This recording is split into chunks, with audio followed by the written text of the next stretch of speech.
Oke, bismillahirrahmanirrahim. Assalamualaikum warahmatullahi wabarakatuh. Kembali lagi kita bertemu di mata kuliah metodologi penelitian. Kali ini kita akan sama-sama berdiskusi dan juga membahas mengenai materi yang sebetulnya sudah tidak asing lagi dengan yang namanya perkuliahan ya, yaitu penyusunan skripsi. Oke, jadi yang namanya skripsi itu merupakan proses ya di mana mahasiswa itu melakukan penelitian yang diawali dengan mengidentifikasi permasalahan yang ada di masyarakat. Kemudian dari proses identifikasi tersebut dituangkan ke dalam tulisan yang mengikuti kaidah dan juga sistematika. Artinya skripsi tidak dibuat secara sembarang ya, tentunya ada aturan dan juga kaidah yang perlu diikuti dan juga ditaati. Mengenai kaidah penulisan, skripsi dimulai dengan menulis proposal. Ini pasti dilakukan di semua perguruan tinggi dimanapun. Ya, walaupun mungkin mekanismenya sedikit berbeda di masing-masing perguruan tinggi. Ya. Kemudian karena terdapat kaidah yang wajib untuk diikuti, maka tiap perguruan tinggi biasanya memiliki pedoman penulisan, termasuk untuk proposal skripsi dan juga skripsi itu sendiri. Ya, skripsi itu sebetulnya memiliki banyak sekali komponen ya, dan juga komponen-komponen tadi itu digabungkan ke dalam bab. Salah satu isi dari bab 1 yaitu pendahuluan adalah latar belakang.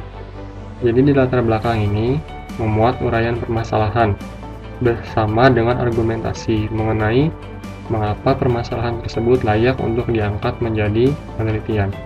Jadi di sini penulis bertugas untuk mendeskripsikan permasalahan ya, berikut dengan paparan-paparan terkait dengan kelayakan permasalahan untuk diangkat sebagai penelitian. Di sini juga peneliti mengutip temuan dari referensi primer terdahulu, yaitu skripsi dan jurnal yang memiliki keterkaitan dengan penelitian yang dipandang mendukung. Kemudian peneliti juga menuliskan garis besar penelitian yang akan ia lakukan, termasuk juga di dalamnya adalah tujuan penelitian. Rumusan masalah ini dapat berupa poin-poin yang diawali kata tanya, bagaimana, mengapa, berapa, faktor apa, maupun dalam narasi singkat. Rumusan masalah ini sangat esensial karena menentukan jalannya penelitian. Kemudian rumusan masalah ini juga merinci permasalahan yang sudah kita paparkan di latar belakang. Dan setelah kita membuat rumusan masalah, kemudian kita menguraikan tujuan penelitian. Jadi tujuan penelitian ini merupakan sasaran dari penelitian yang kita targetkan tercapai, dan redaksinya juga menyesuaikan dengan rumusan masalah. Akan lebih baik jika peneliti menghindari penggunaan kata untuk mengetahui dan untuk memahami di tujuan penelitian. Penggunaan kata yang lebih operasional itu lebih direkomendasikan, seperti untuk mengidentifikasi, untuk mendeskripsikan, untuk memproyeksikan, dan sebagainya. Kemudian, setelah tujuan penelitian, baru penulis menguraikan kegunaan penelitian. Kegunaan penelitian ini menjelaskan kontribusi penelitian terhadap keilmuan dan juga masyarakat. Kegunaan penelitian terkadang diklasifikasikan juga ke dalam kegunaan teoritis dan kegunaan praktis, alih-alih digabung.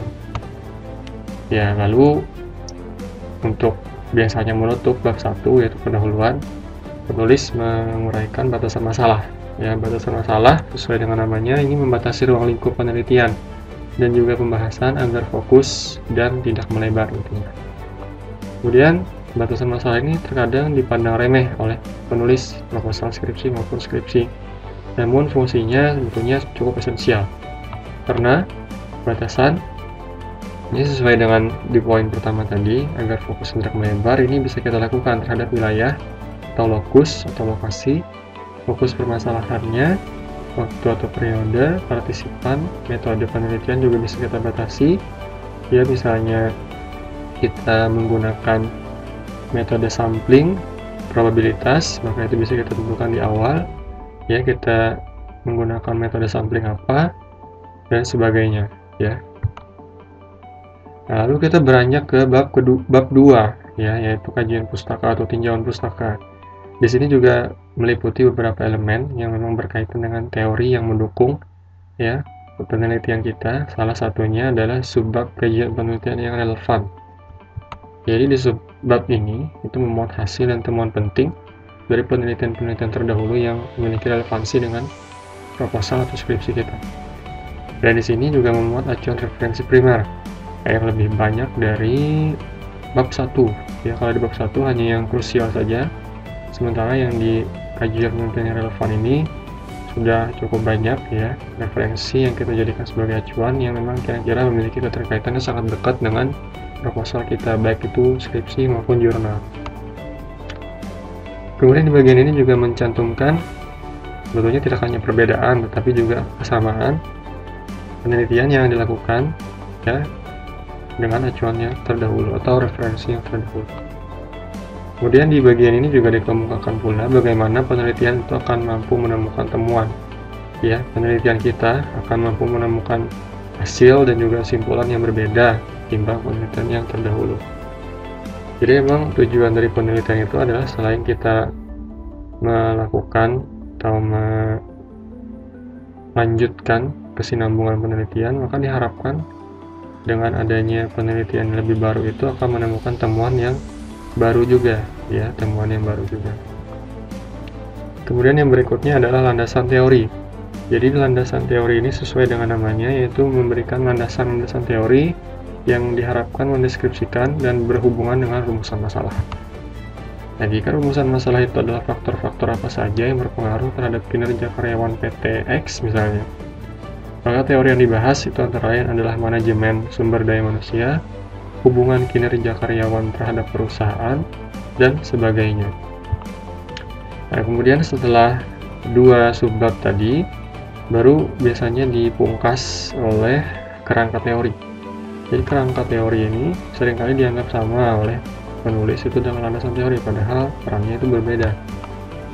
Nah, sesuai namanya, kerangka teori ini berfungsi untuk memberikan penghubung yang merencanakan, mendeskripsikan bahwa landasan teori itu pada dasarnya akan dapat membantu menjawab rumusan permasalahan. Kerangka teori ini dapat dijelaskan dengan bagan atau diagram, biasanya pada penelitian kuantitatif, atau dijelaskan secara naratif, biasanya pada pendekatan kualitatif. Nah, langkah berikutnya adalah masuk ke bab 3. Jadi di bab 3 ini kawan-kawan akan dihadapkan pada metode penelitian. Jadi metode penelitian ini menyajikan tempat dan waktu pengumpulan data yang menyesuaikan memang dengan pendekatan penelitian ya. Kemudian sumber data primer, sekunder atau tersier. Jadi primer itu sumber datanya diperoleh langsung ya dari informan, partisipan atau responden. Bisa juga menggunakan metode survei ya. Kemudian sumber data sekunder ini dari sumber pihak-pihak yang kedua, misalnya dari laporan, kemudian dari buku ya, jika kajiannya kepustakaan, dan ada juga sumber data tersier. Kemudian kawan-kawan di sini juga menjelaskan terkait dengan teknik pengumpulan data. Selain itu teknik menentukan responden, informan atau partisipan juga dibahas di sini ya. Kemudian tahapan-tahapan analisis data ya. Oke, jadi itu tadi untuk isi dari bab 3 seputaran metode penelitian. Kemudian beranjak ke bab 4. Bab 4 ini secara khusus membahas mengenai hasil dan juga pembahasan.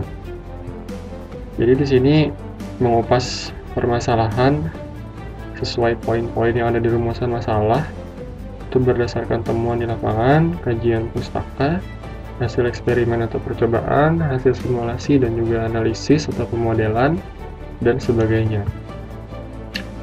Nah, di sini tugas dari hasil dan pembahasan itu berfungsi untuk menjawab dari rumusan masalah.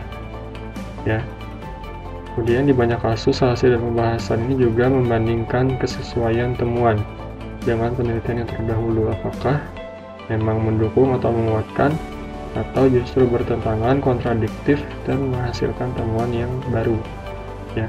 Jadi tidak masalah sebetulnya kalau misalnya kawan-kawan di bab 4 ini menemukan bahwa ada sedikit perbedaan dengan temuan yang terdahulu, sepanjang memang temuannya itu ya sifatnya alami. Jadi jangan coba untuk diubah untuk mendukung sesuai dengan harapan saudara, ya di situ sampaikan saja secara alamiah ya.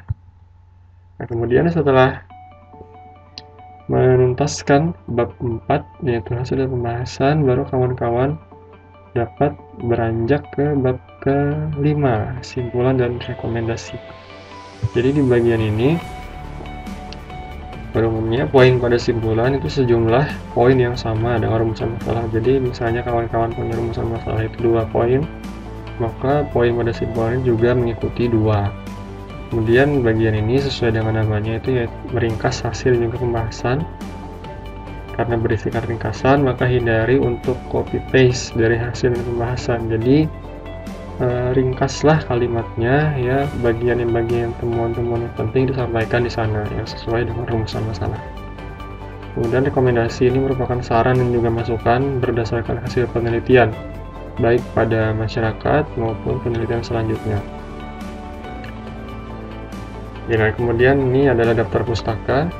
Ini wajib untuk disusun dengan cermat dan sistematis, karena kerapian daftar pustaka menjadi cerminan kedisiplinan dan ketaatan penulis skripsi. Kemudian penyusunan daftar pustaka ini juga wajib untuk mengikuti gaya selingkuh masing-masing ya. Soalnya tiap perguruan tinggi itu berbeda gaya selingkuhnya. Ada yang berafiliasi ke APA ya, dan juga ada yang ke Chicago. Penyusunan daftar pustaka khususnya yang bersumber dari jurnal, e-book, kemudian hasil proceeding dan sebagainya yang terindeks, maka dapat menggunakan bantuan Google Scholar di sana. Oke, baik, tadi kan sudah disampaikan alur-alur bagaimana cara untuk menyusun proposal skripsi dan juga skripsi. Jadi di sini akan ditampilkan juga pedoman terbaru dari penulisan makalah, proposal, dan juga skripsi Fakultas Syariah. Jadi kawan-kawan di sini sudah diberikan panduan sebetulnya bagaimana cara untuk menyusun proposal, ya, kemudian juga skripsi. Jadi terkait dengan format-formatnya ini sudah disampaikan, ya. Di bagian ini tinggal kawan-kawan menyesuaikan dengan komponen-komponen yang disyaratkan. Misalnya ini terkait dengan pengajuan judul untuk proposal, kemudian komponen-komponen dalam pengajuan judul ya, ini sudah memuat hal-hal yang wajib untuk ada ya. Jadi di sini menyesuaikan ya dengan pedoman yang ada. Baik, terima kasih. Barangkali demikian untuk materi metode penelitian, dicukupkan sampai di sini. Wassalamualaikum warahmatullahi wabarakatuh.